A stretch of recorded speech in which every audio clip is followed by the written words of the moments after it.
Assalamualaikum. Nama saya Muhammad Farid Imran bin Muhammad Zulkarnain. Nombor matrik saya 03 DPR 21F1035. Jadi untuk pembentangan kali ini, kita akan membentangkan tentang topik Business Marketing Communication bahagian Advertising Media for Business Marketing. Untuk Advertising Media for Business Marketing, kita bahagi kepada 3 bahagian, which is macam contoh dekat table of content ni. Kita ada printed media dan online media. Kita ada general business publication dan juga trade journal. Jadi untuk yang pertama, kita akan terangkan dulu apa itu advertising media for business marketing. Untuk definisi dia, advertising media is a business marketing that refer to a variety of channel and platform that used to promote product, service or brand to other. Maksudnya dekat sini, media periklanan untuk business marketing ini merupakan satu platform ataupun saluran yang diguna pakai oleh perniagaan dalam mempromosikan tentang produk, servis dan juga jenama mereka kepada perniagaan lain. The choice of advertising media is depend on factors such as like target audience, marketing objective, budget and industry. So maksudnya dekat sini, pemilihan untuk media periklanan ni dia bergantung kepada kita punya target audience, kita punya marketing objektif, kita punya budget dan juga industri. Berikut merupakan advertising media yang selalu digunakan oleh banyak perniagaan. Contohnya macam pertama, printed media yang kita boleh tengok dekat gambar ini. Dia merupakan satu media yang dicetak lah di atas kertas ataupun di atas apa-apa material. So that dia digelar sebagai printed media yang sering digunakan. Kedua, kita ada online media, which is menggunakan teknologi ataupun digital punya platform untuk mempromosikan barangan dan produk mereka. Yang kedua, kita ada general business publication dan terakhir kita ada trade journal. Untuk method yang pertama iaitu printed media. Printed media ni merupakan satu alatan ataupun media advertising yang tradisional, yang lama dah digunakan. Dia kebiasaannya akan dicetak di atas kertas sebagainya. Dia termasuk seperti newspaper, magazine, outdoor advertising, contohnya macam billboard dan juga direct mail. Untuk newspaper ni merupakan periklanan di mana kita akan mencetak iklan kita tersebut di atas surat khabar, di dalam surat khabar, dan percentage untuk kita dapat pembaca sangat-sangat tinggi. Tetapi kekurangannya adalah pembaca kita tidak semestinya target audience kita. Newspaper sesuai untuk digunakan oleh syarikat sekiranya syarikat tersebut ingin spread awareness about their product or brand. And then kita ada magazine, which is majalah. Majalah sangat-sangat sesuai untuk kita lakukan periklanan disebabkan setiap majalah mempunyai bahagian tersendiri. Contohnya kita ada majalah bahagian sukan, majalah bahagian industri, teknologi, elektronik. Jadi sangat-sangat sesuai untuk syarikat tersebut print dia advertising on the magazine yang sesuai dengan produk dan servis yang diorang jual. And then kita ada direct mail, which is direct mail ni dia termasuk seperti flyers, katalog, brochure, postcard ataupun physical letter. So dengan direct mail ni kita dapat edarkan kita punya advertising tu spesifik untuk kita punya target audience, dan kita dapat control advertising punya distribution tersebut. And lastly, kita ada outdoor media, which is outdoor media ni merupakan satu periklanan di mana kita mencetak iklan kita tersebut dan diedarkan di luar kawasan, bukan di dalam kawasan syarikat tersebut. Contohnya macam billboard, kita print the advertising on the billboard and then kita letakkan dia di sebelah highway dan sebagainya. Jadi ramai orang akan tengok.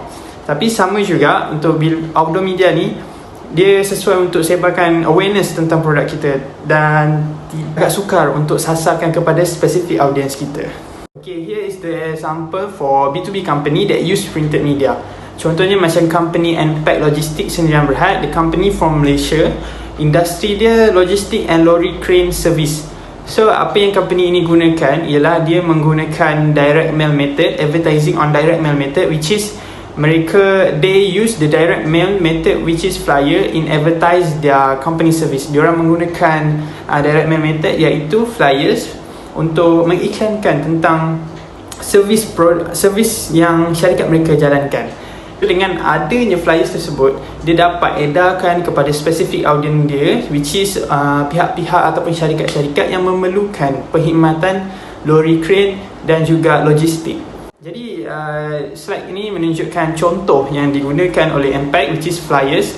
Okay, kita dapat tengok yang mereka mencetak iklan-iklan tersebut di atas kertas, dan mereka akan mengedarkan kertas-kertas tersebut kepada syarikat-syarikat yang diklasifikasikan sebagai diorang punya target audience. So next ialah online media.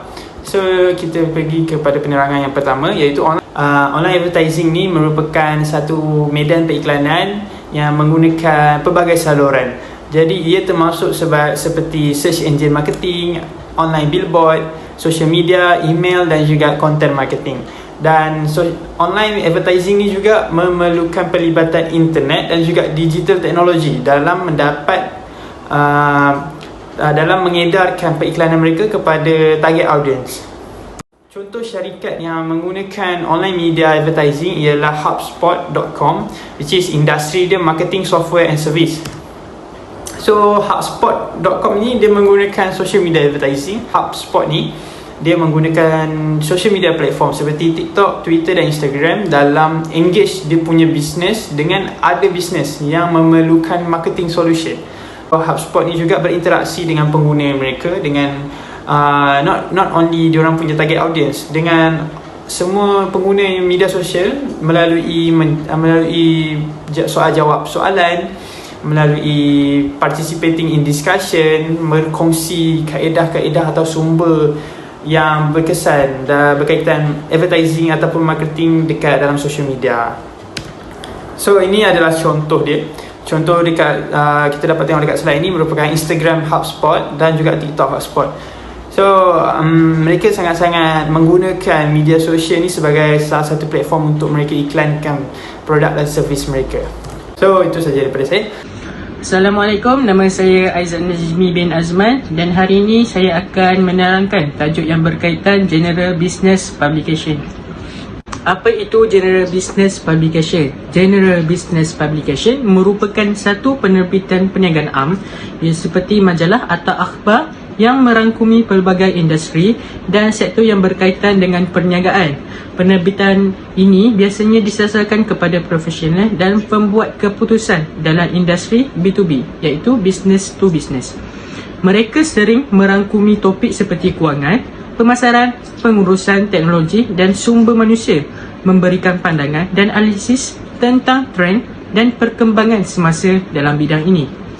Seterusnya kita beralih kepada advantages and disadvantages General Business Publication in Business Marketing. Yang pertama, kelebihan increase brand visibility, iaitu peningkatan keterlihatan jenama. Ketika menerbitkan perniagaan, ramai orang terkemuka yang dapat melihat perniagaan melalui pengiklanan yang dilakukan. Ini sekaligus dapat membolehkan jenama syarikat dapat diperlihatkan dan diperluaskan dengan jayanya. Yang kedua, credibility dan authority. Dapat meluaskan pengaruh produk, bahkan syarikat juga akan dikenali kerana pengguna yang melihat iklan ini yang diterbitkan terdiri daripada orang-orang yang membuat keputusan dalam pembelian barangan bagi sesuatu syarikat. Yang ketiga, khalayak sasaran. Khalayak sasaran merupakan kelebihan yang paling efektif untuk memasarkan produk bagi sesuatu syarikat. Ini kerana meletakkan satu pengiklanan yang di tempat yang sesuai dapat meningkatkan lagi produktiviti syarikat. Terusnya kita beralih kepada kekurangan. Kekurangan pertama ialah penonton yang terhad. Penerbitan perniagaan am direka untuk khalayak yang luas, yang bermaksud bahawa mesej anda mungkin tidak disasarkan seperti yang disasarkan melalui sasaran lain. Ini boleh membawa kepada kadar penukaran yang lebih rendah dan kurang penlibatan dengan khalayak sasaran anda. Kekurangan yang seterusnya ialah persaingan yang tinggi. Oleh kerana begitu banyak perniagaan yang menggunakan penerbitan perniagaan am untuk kaedah pemasaran, sukar untuk menonjolkan pasaran anda daripada orang ramai. Ini boleh menghadkan keberkesanan usaha pemasaran yang telah dilakukan oleh syarikat dan dapat mengurangkan pulangan pelaburan anda. terakhir, kos merupakan kekurangan yang paling terkenal jika melakukan satu pengiklanan. Kos yang dilibatkan mampu memberikan pulangan yang setimpal. Slide yang selanjutnya, saya akan tampilkan contoh company yang menggunakan kaedah General Business Publication dalam pemasaran B2B. Syarikat yang menggunakan kaedah ini adalah Forbes, iaitu syarikat Global Media Company. Forbes ni merupakan syarikat yang menyediakan beberapa peluang untuk pengiklanan dan promosi jenama termasuk kandungan tajaan dan pengiklanan paparan. Selain itu, syarikat ini juga memberi peluang yang boleh membantu perniagaan menjangkau khalayak yang lebih luas, mewujudkan kepimpinan pemikiran dan membina kredibiliti dan autoriti dalam industri mereka. Berikut merupakan contoh yang dapat ditampilkan beberapa syarikat yang menggunakan Forbes sebagai media pengiklanan untuk mereka. Sekian sahaja daripada saya, Aizat Najmi, dan saya teruskan kepada rakan seperjuangan saya. Terima kasih. Assalamualaikum, nama saya Muhammad Iskandar Zulkarnain bin Muhammad Zaiha, nombor matrix 03 DPR 21F1012. I will continue about Trade Journal. Trade Journal is a publication that provides news, analysis and insight on a specific industry of sector. Maksud dia di mana Trade Journal ni ialah penerbitan yang menyediakan berita analisis dan pandangan tentang industri ataupun sektor yang tertentu lah. Yang kedua adalah Trade Journal, typically targeted toward professional and decision maker in a particular industry or niche market. Maksud dia di mana jurnal perdagangan ni biasanya dia menyasarkan kepada profesional dan pembuatan keputusan dalam industri tertentu atau pasaran khusus. Seterusnya adalah providing a platform for business to stay up to date on the latest trend and development in their field. Di mana Trade Journal ni dia menyediakan platform untuk perniagaan, untuk dia mengikuti perkembangan yang terkini dan perkembangan dalam bidang mereka lah. Trade Journal ni dia ada kelebihan dan kekurangan dia. Antara kelebihan dia adalah credibility and authority and long shelf life and target audience. Untuk dia punya kekurangan, ada high competitor, limited reach, and dia perlu menggunakan kos yang tinggi lah. This is a example company use a Trade Journal is a company Siemens. For example, Siemens has used Trade Journal such as Power Engineering, Healthcare, Business Monthly and Railway Edge to showcase its product and service, share industry insight and establish truth leadership. Di mana Siemens ni dia telah menggunakan jurnal perdagangan seperti Kejutaraan Kuasa, Bulanan Perniagaan Penjagaan Kesihatan dan Umur Kereta Api untuk mempamerkan produk dan perkhidmatannya, dan ia juga berkongsi pandangan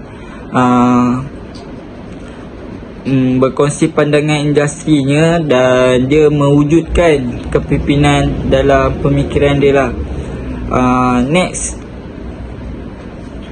seterusnya contoh dia adalah Siemens is able to reach targeted audience of professional and decision makers in specific industries, di mana dengan dia menggunakan Trade Journal ni, Siemens ni dia dapat menjangkaukan khalayak sasaran dia dengan lebih profesional dan dia membuat keputusan ni dalam industri tertentu. Ni adalah contoh gambar di mana gambar company Siemens ni. Itu saja daripada saya. Terima kasih.